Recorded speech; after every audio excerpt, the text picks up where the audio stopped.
Alrighty, here we go. Robots. Let's just load up the map.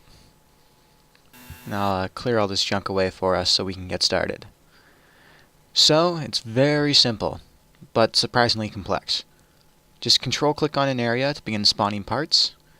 And once you have a part spawned, Shift plus Tab and click on it to lock your camera to that object. And put a camera on it so that way later you can find the object. Manipulating objects in the game is surprisingly easy. You just click and drag them around, so you can fling your piece around depending on some weight and whatnot. But it does mean the camera angle is controlled by the arrow keys, which can be kind of frustrating for some people. So attaching stuff is very simple. You simply hold down the one key and you click on something. You right click to change the way you want to attach it, and you just simply move the mouse around to change the face you're going to attach it to. So I'm going to start off by making a very basic bot for you all. I'm going to make a car with a gun on top. So let's just see how this goes. It's going to take some time.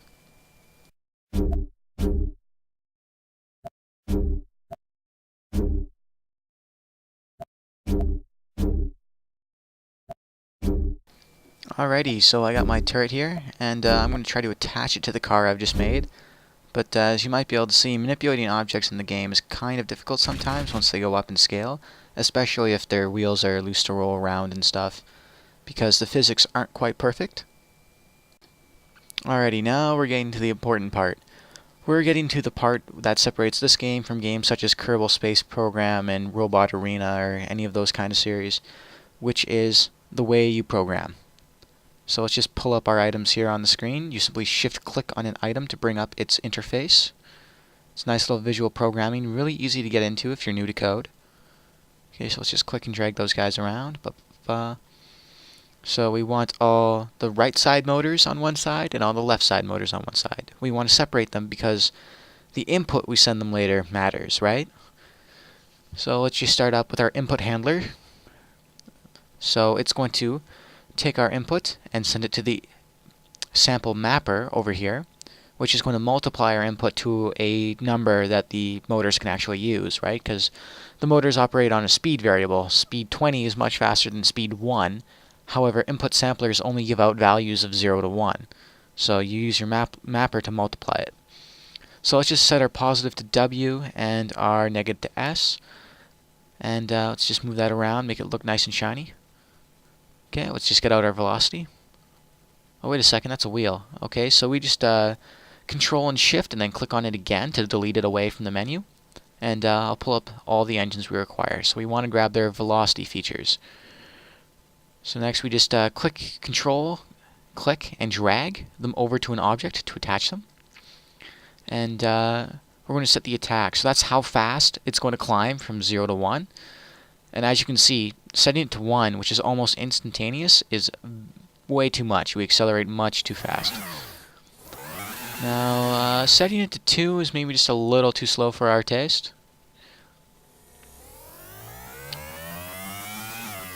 So, let's go and lower that down to a different value after I just flip this over real quick.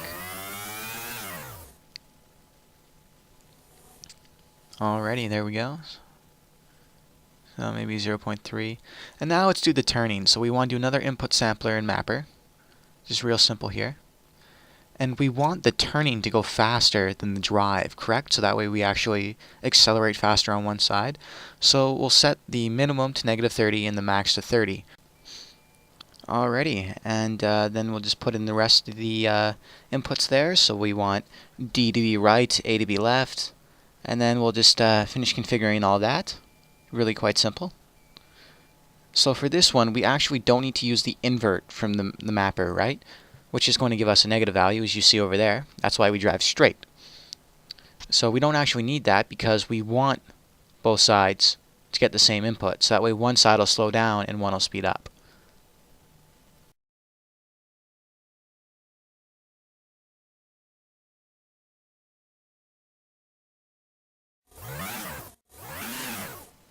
That's just a little bit too much right there, so let's just lower that to a slower value.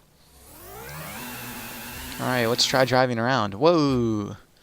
Yeah, our car is a bit too light for those size of wheels. So tell you what, let's just get rid of those. We'll hold the 0 button while we click on them, because 0 is the opposite of 1. And we'll just throw those wheels away, because we don't need them.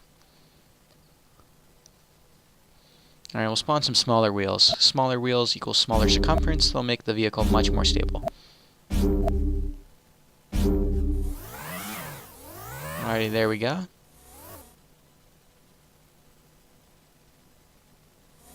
My attempt to flip the vehicle has failed.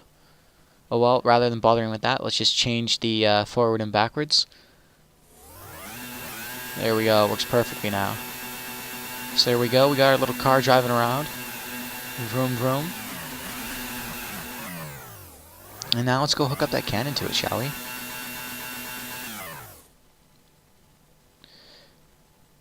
Let's just see. Let's just see if we can flip this onto its side. No, that's not what I want. So this is where the element of planning comes into play. I unfortunately didn't think about the wheels getting in my way when I started the design. I just kind of started spitballing. So now we're going to have to take everything off. But don't worry, they'll stay programmed, so we can get those pieces back later. Just don't let them drift too far away. Like that one. Get back over here, you. Alrighty. So now let's just turn that turret a little bit. Let's just hook it up to the main body. Let's try hooking up the turret. Oh no, it's much too heavy to move. However, hooking up the body to the turret will be much simpler. There we go. It snaps into place perfectly. So now, judging by the size of that cannon, this thing's going to be really tippy.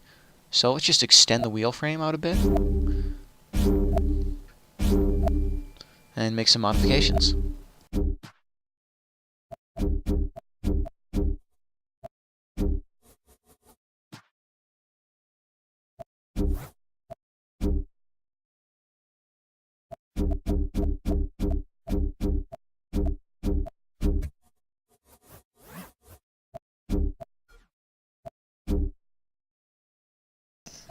Oh yes, these right here, those blue linkings you see, those are volatile connections, I think they're called. I can't quite pronounce it.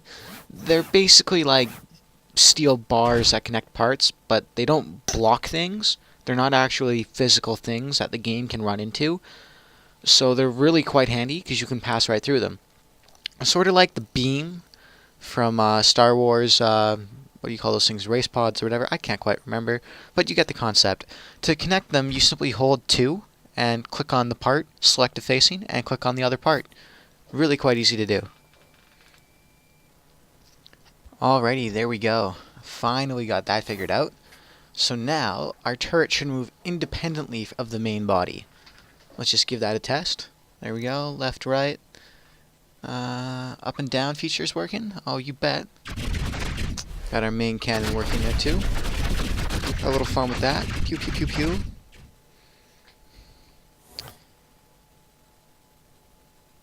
Alrighty, let's see how she drives. Ooh, that's very tippy.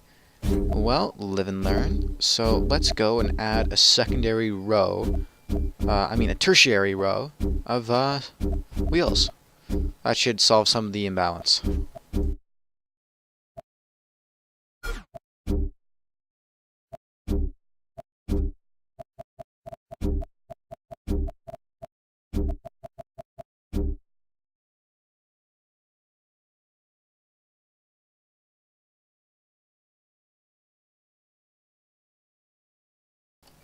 Alrighty, there we go. Just configure the last few of those motors to their inputs and outputs. And there we go. Oh, way more stable now.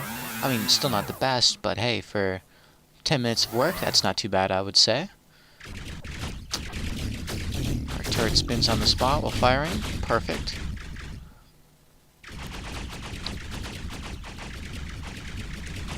Alrighty. Well, let's go and let's take it for some practice shots.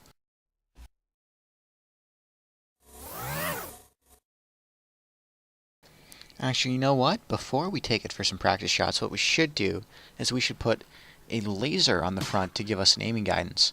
And get rid of that extra camera, because we don't need it anymore. So, what we're going to do is we're going to spawn an extension bar. Let's just see how we want to place this. Okay, so we can place one there. So let's just take care of that real quick. Alrighty, so we're going to spawn some cross members here. And let's just see how we want to hook those up. Because we want it to get in front of the gun, but we don't want it to get shot. So let's just play around with our options there until we find something that works.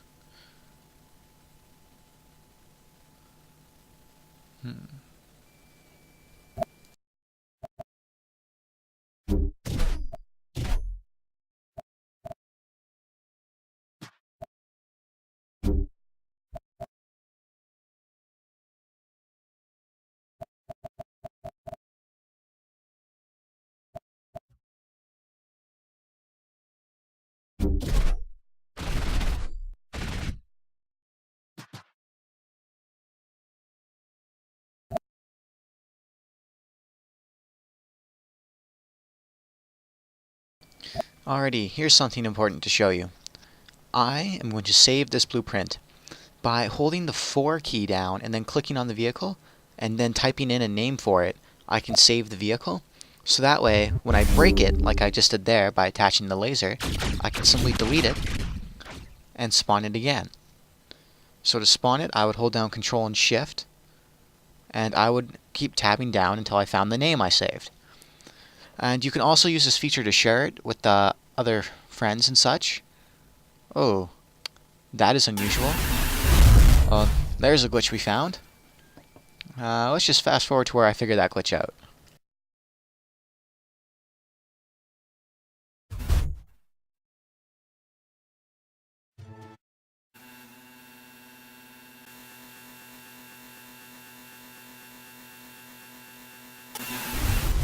Here we go.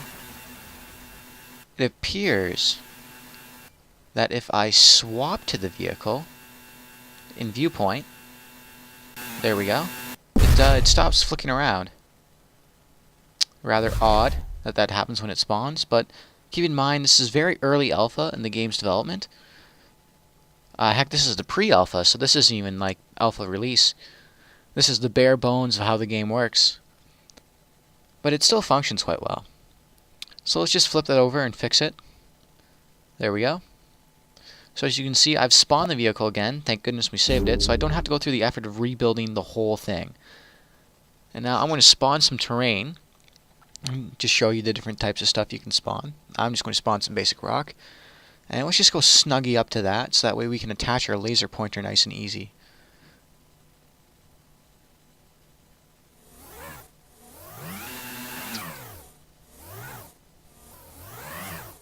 Alrighty, there we go. So now let's just spawn our laser. You know, I wonder if I can get the laser tip to actually retreat within the laser, so that way it doesn't stick out that little bit. Let's try giving it a negative value. I doubt it. No, it still looks like it's there, but let's find out, because there are many bugs and glitches after all. Alright, let's just see, you gotta turn it upside down so it hits the ground. Oh, yeah, there it goes. Yep. So that is a no-no.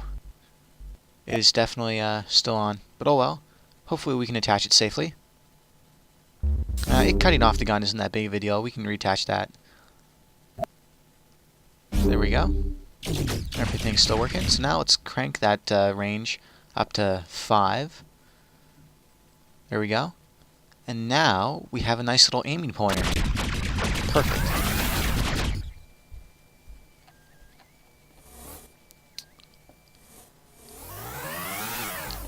So that's pretty much everything about robots. I mean, you can literally go to town building all sorts of stuff. Though I might want to go and show you the main feature that this game is going to be about later, when it finally comes out, which is going to be the multiplayer combat. So let's just go and spawn one of my older robots. Now let's tear it to shreds using the cannon.